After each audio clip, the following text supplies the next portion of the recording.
gawas. Dakaw ang ning sulod. Gamay ang ning gawas.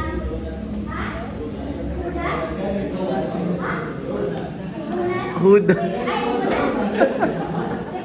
Alik Judas.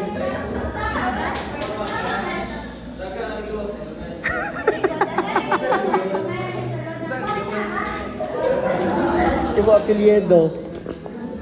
Ibang apelyedo.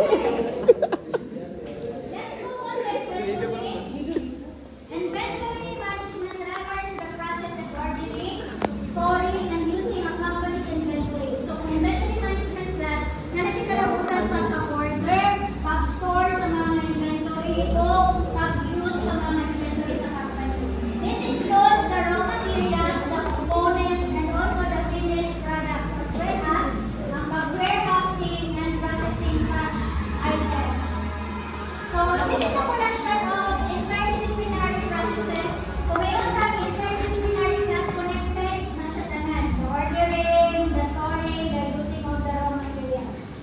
That includes all the circle from supply chain management to demand forecasting through inventory control and including reverse analysis. Actually, importante kayo Wala kaluoy ni Marlo. Ipagawas mo niya iyang papel. Atik-atik siya pangayo gani ha. Kay para dili siya pangayuan. Puyo ka siya technique.